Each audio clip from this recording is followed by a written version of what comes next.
चंबल की नदियों में क्यों छोड़े जाते हैं घड़ियाल? सरकार खुद इन घड़ियालों को क्यों पालती है? बच्चों की तरह पाला फिर नदी में क्यों छोड़ा?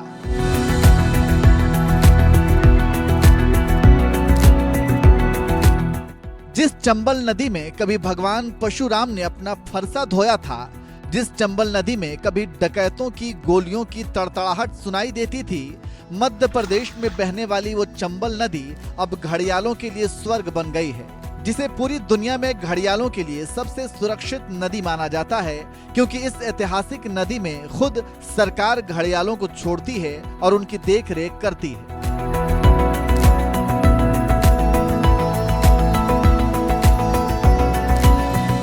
दरअसल चंबल नदी का करीब 960 किलोमीटर एरिया सरकार ने घड़ियालों के घर के लिए संरक्षित किया है, जहां हर साल सरकार सैकड़ों घड़ियालों को छोड़ती है।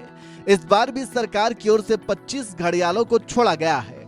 इन घड़ियालों का जन्म करीब 2 साल पहले देवरी घड़ियाल केंद्र में अंडों की हैचिंग के जरिए हुआ था, जिसके बाद इन्हें किसी बच्चों की तरह संतुलित और सुरक्षित माहौल में पाला पोसा गया, जिससे जब 2 साल बाद इन बच्चों को उनके प्राकृतिक परिवेश यानी चंबल नदी में छोड़ा जाए तो वो पानी में रहने और चुनौतीपूर्ण वातावरण को सहने के काबिल हो जाएं।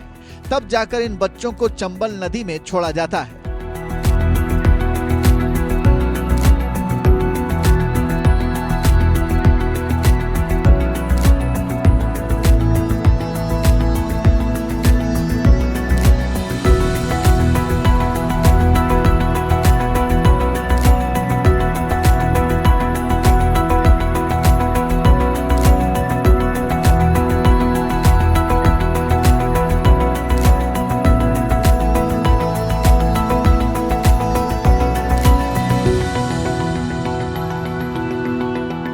देवरी घड़ियाल केंद्र में करीब 2 साल तक पालने पोसने के बाद जब उन्हें चंबल नदी में छोड़ा जाता है तो उनकी पूंछ पर एक ट्रैकिंग डिवाइस भी लगाया जाता है, जिससे उनकी सेहत से लेकर गतिविधियों तक यानी हर मूवमेंट पर नजर रखी जा सके।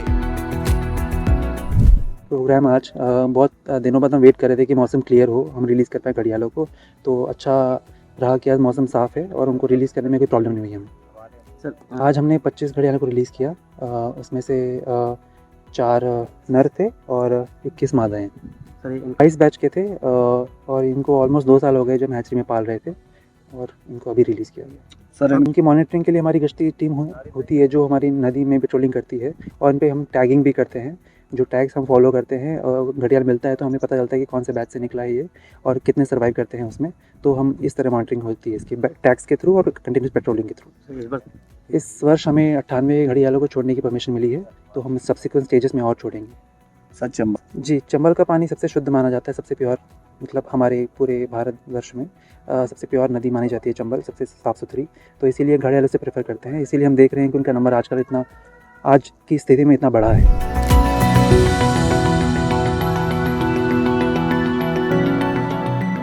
मुरैना वन विभाग का ये कदम न केवल पर्यावरण संरक्षण की दिशा में बेहद अहम है, बल्कि जैव विविधता को बनाए रखने के लिए एक प्रेरणादायक प्रयास भी है।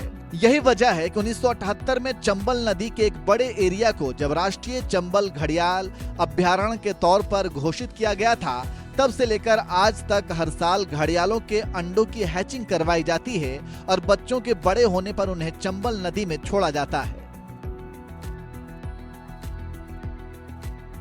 घड़ियाल कैसे देते हैं अंडे? मादा घड़ियाल अंडे देने के बाद उसे करीब 1 मीटर नीचे बालू में दबा देती हैं। जिन अंडों का तापमान 35 डिग्री सेल्सियस से ऊपर होता है वो नर होते हैं और जिन अंडों का तापमान 35 डिग्री सेल्सियस से कम होता है वो मादा शिशु होते हैं और हर साल मादा शिशुओं की संख्या ज्यादा होती है। इस बार भी वन विभाग ने जिन 25 शिशुओं को छोड़ा है उनमें 4 नर और 21 मादा घड़ियाल हैं। कई बार तो ऐसा होता है कि मादा अपना घोंसला ही भूल जाती है। ऐसी स्थिति में वन विभाग के कर्मचारी कान लगाकर बालू के नीचे सुनते हैं। अगर सरसराहट या चिड़ियों के चहकने जैसी आवाज आती है तो इसका मतलब बच्चे अंडे से बाहर आ जाते हैं, जिन्हें कर्मचारी बालू से खोदकर निकालते हैं। यानी जिस तरह से हमारे देश में बाघों को बचाने के लिए टाइगर प्रोजेक्ट चलाया जाता है, चीतों के लिए मध्य प्रदेश के कूनो नेशनल पार्क में प्रोजेक्ट चलाया जा रहा है। उसी तरह से घड़ियालों के संरक्षण के लिए भी चंबल नदी में 1978 से प्रोजेक्ट चलाया जा रहा है और साल 2024 के फरवरी में हुई जनगणना के मुताबिक चंबल नदी में घड़ियालों की जनसंख्या अब तक 2456 तक पहुंच गई है। सरकार के इस प्रोजेक्ट पर आपका क्या कहना है? अपनी राय हमें कमेंट करके जरूर बताएं। मध्य प्रदेश के मुरैना से संतोष शर्मा की रिपोर्ट।